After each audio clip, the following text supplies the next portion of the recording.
Fala galerinha da segunda série, tranquilinho? Então pessoal, como eu tinha mencionado para vocês, hoje nós vamos fazer a correção, tá? Do exercício da página 128 a 133. Então eu quero que vocês acompanhem aqui, tá? O exercício. Com isso, nós encerramos, tá? Esse primeiro livro, beleza? E nas próximas aulas já vamos começar com o livro 1B, frente A, tá? No caso de Biologia 1. Beleza, pessoal? Então não esqueçam de continuar acompanhando. Vamos lá então para a correção do exercício. Vamos lá então, pessoal. A primeira questão fala o seguinte: quais são as três partes básicas do corpo dos moluscos, né? Então, o corpo dos moluscos, pessoal, eles apresentam, por exemplo, é formado por cabeça, massa visceral e o pé, que podem ser diversificados de acordo com o grupo, né? Então tem essa variação de acordo com o grupo. Questão 2. Qual a função da concha dos moluscos? Então a concha dos moluscos, pessoal, é uma estrutura que confere a proteção da massa visceral, tá, dos moluscos. Então ele faz a proteção daquela parte mole do corpo dos moluscos, ou seja, a massa visceral. Questão 3. Qual é a novidade adaptativa dos anelídeos que os diferencia dos vermes em relação à organização corporal? Os anelídeos, pessoal, eles apresentam metaméria, ou seja, segmentação corporal, e o corpo desses animais é organizado e compartimentos, né, de forma de anéis, chamados de metamérios, né, ou metaméria, né, que o pessoal conhece. Questão 4. O que são parabódios? Tá? Os parabódios são expansões laterais do corpo dos poliquetos, né, onde encontram-se cerdas e podem auxiliar na locomoção do animal, tá? Nas trocas gasosas e na fixação desse animal também no substrato marinho. Então você tem aí essa diferenciação também, beleza, pessoal? Muito bem. Então vamos lá para a questão 5. Questão 5 menciona o seguinte: observe a imagem a seguir. Então você tem a imagenzinha aqui, né? Aí pergunta: o que é a estrutura indicada por A e qual a função? Cite um animal que tem essa estrutura. Bom, pessoal, essa estrutura A é chamada de clitelo. É formado por segmentos espessos, né, que possuem glândulas que secretam, que faz o que? Secretam cápsula ou muco para a cópula, né? Então, no caso, a cópula lá. Também tem a questão do armazenamentozinho também, né? Questão 6. Quais tipos de respiração podem ser encontrados nos moluscos? Então, os moluscos, pessoal, eles são aquáticos e a respiração ocorre através de brânquias. Em alguns moluscos terrestres ocorre através de pulmões, porém algumas lesmas terrestres fazem as trocas gasosas pela epiderme, ou seja, apresentam respiração cutânea. A diversidade de estrutura do sistema fisiológico são adaptações dos organismos ao meio ambiente, tá?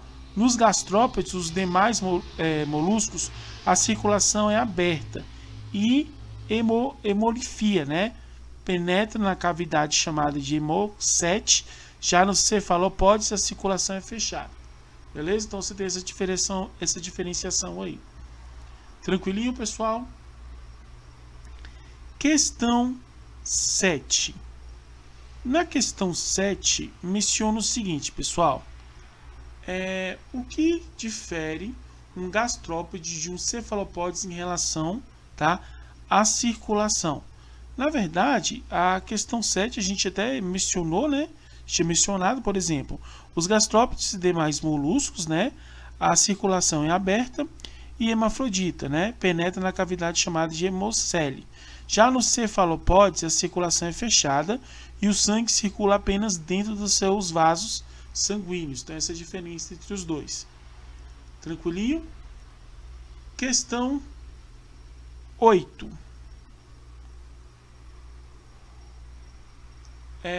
Como ocorre a excreção nos anelídeos?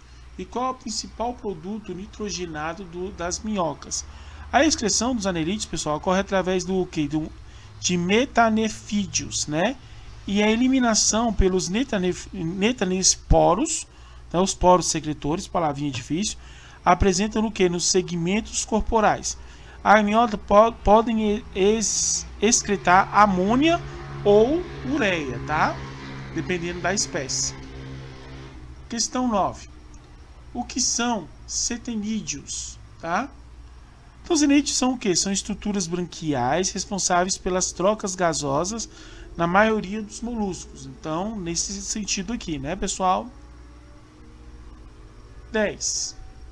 Em relação à quantidade de cerdas, explique a classificação dos anelídeos em poliquetos, oligoquetos e equetos, né, no caso iridíneos, e dê exemplo de animal que pertence a cada uma dessas classes. Então vamos lá, pessoal. Então olha só, as cerdas são estruturas quitinosas, né, presentes no corpo de alguns anelídeos, que auxiliam principalmente na locomoção. Os poliquetos são animais que apresentam grande quantidade de cerdas, enquanto os oligoquetos possuem poucas cerdas no corpo.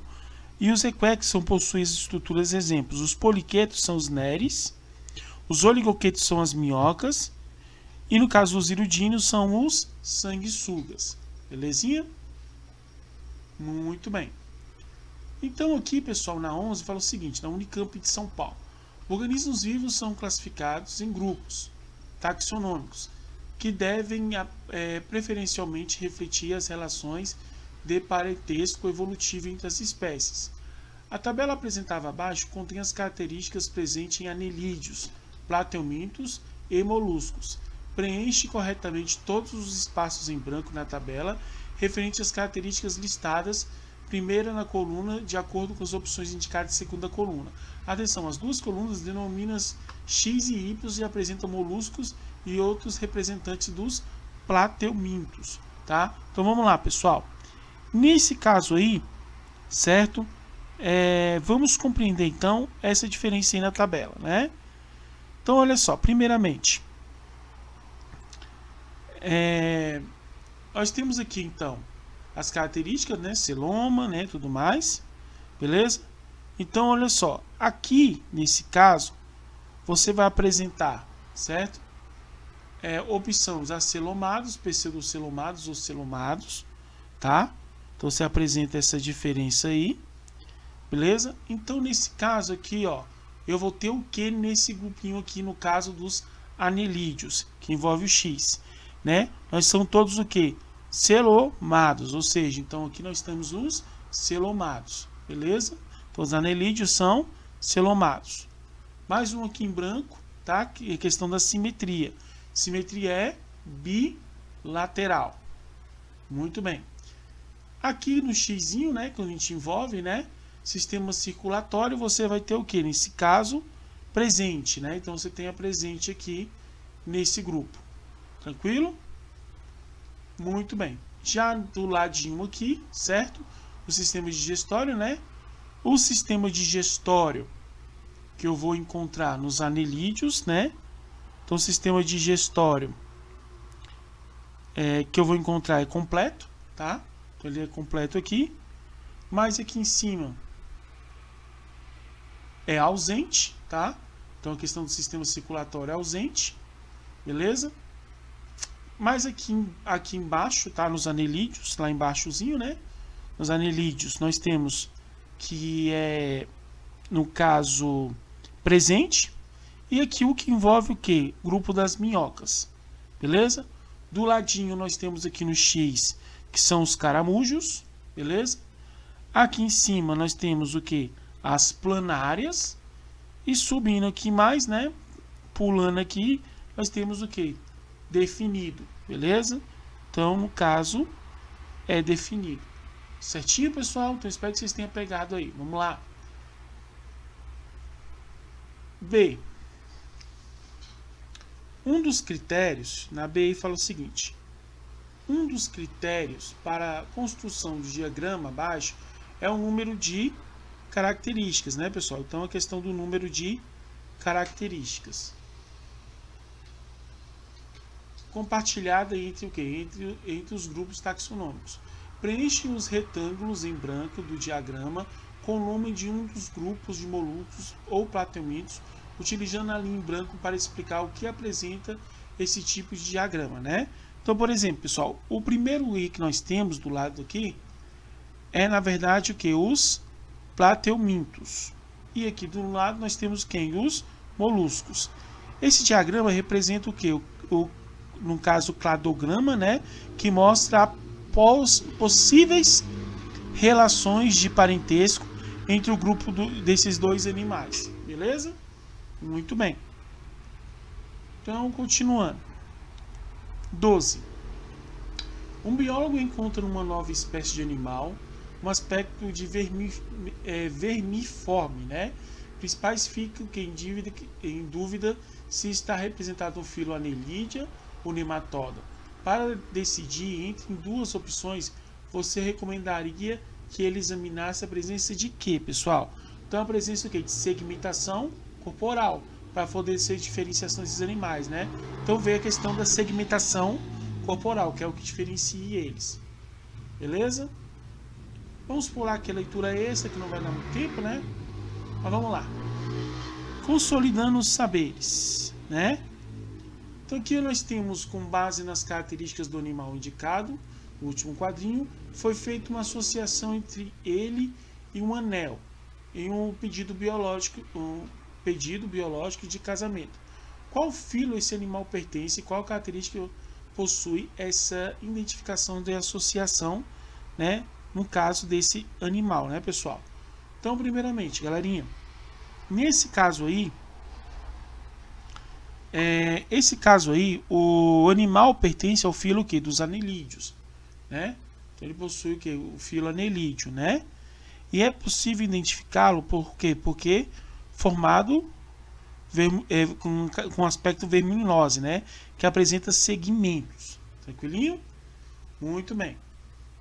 2. Os moluscos formam dois dos artrópodes e segundo maior filo de metazoários em números de espécies. São características que ocorrem em todos os representantes de moluscos.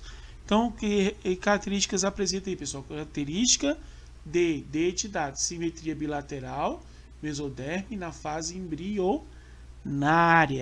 Beleza? Então, densidade. Questão 3. Os microplásticos representam aproximadamente 92,4% da contagem global de partículas de lixos plásticos. Esses pequenos plásticos, até em 5 milímetros, né, de tamanho, são encontrados no ambiente marinho, contaminando o sistema já vulnerável.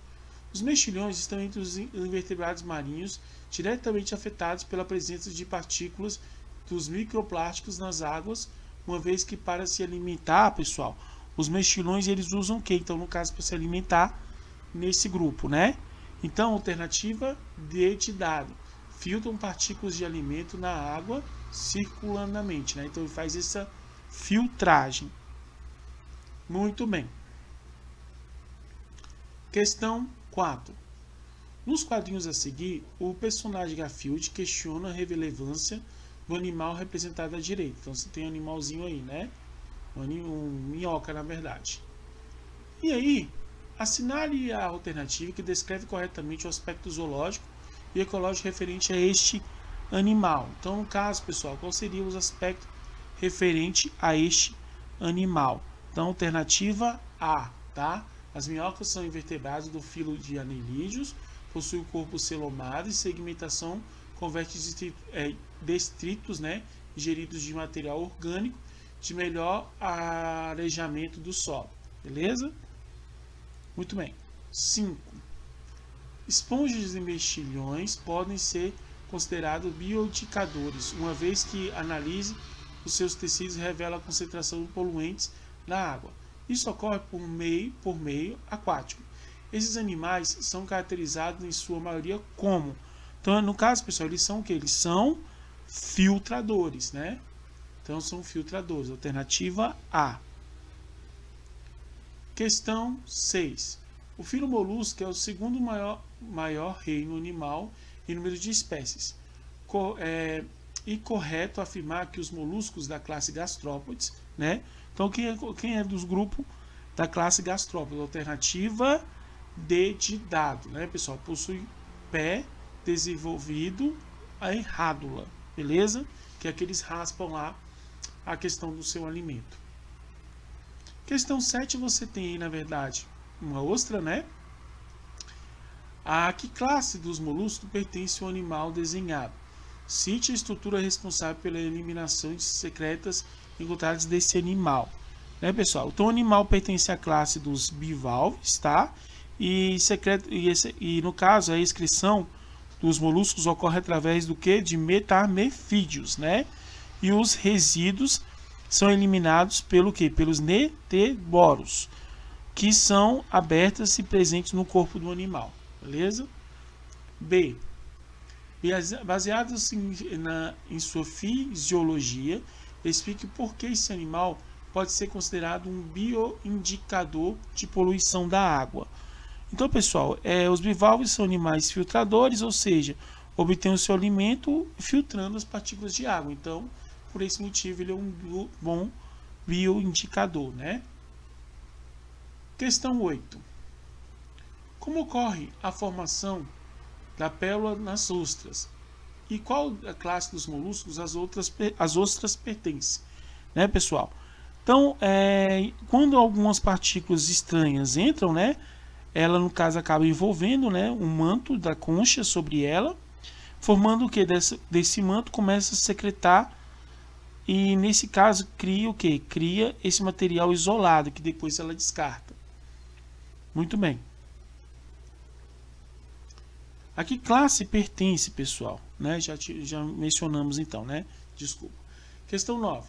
Os moluscos são animais de corpo mole, que sua maioria possui sistema circulatório aberto. E a concha calcária movimenta-se lentamente, que se restringe ao ambiente aquático. Entretanto, as modificações nesse padrão são encontradas em cefalopódeos, como as lulas, e em alguns gastrópodes, como o caramujo, conforme a observação da tabela. Então, aqui você tem esse comparativo na tabela. Indique uma contribuição de cada uma das modificações presentes na última coluna da tabela para que respectivos grupos de moluscos sobrevivem em seu ambiente. Então, nos cefalopódeos, a vantagem é apresentar conchas internas, reduzindo assim a ausência do movimento do seu corpo, né, pessoal? Então, reduzindo assim a ausência de movimentos do seu corpo, beleza? Muito bem. Então, continuando, né? Então, continuando, questão 10 agora, né? Questão 10. Você tem aí no quadrinho, mostra, né? A questão de uma minhoca, na verdade, né?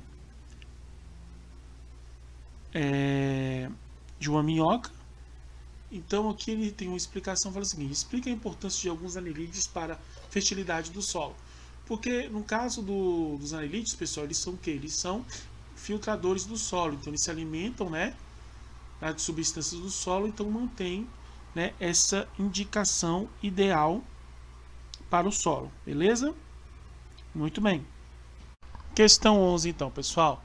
Considerando um animal como parte para pódios, né, de segmentos de apêndice na cabeça, cutícula revestindo de tegumento, né, pode-se afirmar que é um representante da classe Polychaete, o filho Annelida. Sim, então ele está representado, então está correto. 2. Cnidário inclui animal carnívoro que utiliza os tentáculos para capturar suas presas e digerem na cavidade gastrovascular. Está correto, então é 2. 4. As cáries lombrigoides, né, é um parasita do intestino humano, tem sistema digestório incompleto e hospedeiro intermediário no molusco. Não, então não é esse caso dos lombrigoides, está errado. 8. Nematóides são animais exclusivamente parasitoides de animais celomados do sistema digestório incompleto. Não, pessoal, não são exclusivamente, né? E a 16, a classe Hirudíneo, né, do filo molusco, pertence à ordem Pelicipoda. Não pertence, tá, pessoal? Então tá também incorreto. Então, a alternativa correta é a 1, a 2. No total, nós temos o somatório 3. Belezinha, pessoal? Pois bem. Muito bem, galerinha. Espero que vocês tenham acompanhado aí a correção, tá? Não esquece, pessoal, de acompanhar as aulas. Façam as perguntas, por favor. Não deixem de tirar as dúvidas, beleza? e pode perguntar o que quiser. Eu já lancei 3 desafios aí ao longo das aulas para vocês poderem pesquisar. Um forte abraço, galerinha, fica com Deus e até a próxima aula, tá? Tchau, tchau!